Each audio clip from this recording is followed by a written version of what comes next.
দিয়ে নতুন ধরনের ঐক্য গড়ে তুলতে হবে এবং এই শক্তিকে মোকাবেলা করতে হবে।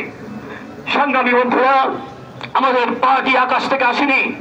আমরা এই দেশে তেভাবে আন্দোলন করেছি, আমরা এই দেশে শ্রমজীবী মানুষের আন্দোলন করেছি, 52-এর ভাষা আন্দোলনে আমরা অংশগ্রহণ করেছি, 54-এর যুক্তফ্রন্ট নির্বাচনে আমাদের ভূমিকা আছে, 58-এর আইনের বিরুদ্ধে সংগ্রামে আমরা জীবন দিয়েছি, 62 শিক্ষা আন্দোলনে আমাদের ছাত্র কর্মীরা জীবন দিয়েছে, 69-এর গণ অভ্যুত্থানে আমরা জীবন দিয়েছি, 71-এর মুক্তিযুদ্ধে আমরা সশস্ত্রভাবে অংশগ্রহণ করেছি, 90-এর গণ অভ্যুত্থানে আমাদের নেতারা জীবন দিয়েছে, রাজপথে আমরা সক্রিয় অংশগ্রহণ করেছি।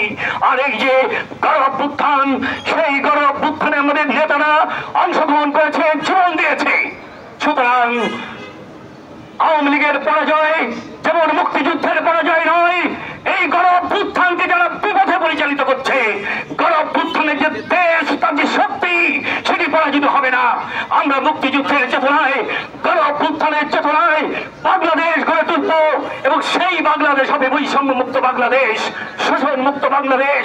এদেশে লুটেরা শ্রমিক শ্রেণীর কোনো জায়গা নেই, আমরা সামরিক বেসামরিক আমলাতন্ত্রের কোনো জায়গা নেই, মুক্তিযুদ্ধ বিরোধীদের কোনো জায়গা নেই।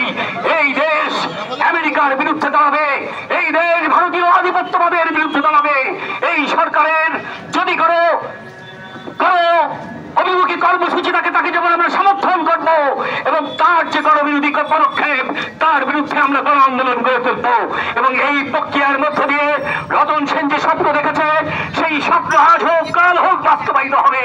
এবং যারা রতন সেনকে হত্যা করেছে, আজ হোক কাল হোক এই হত্যার বদলা কমিউনিস্ট নেবে, সবভাবেই কমিউনিস্ট বদলা নেবে, সবভাবেই কমিউনিস্ট বদলা নেবে।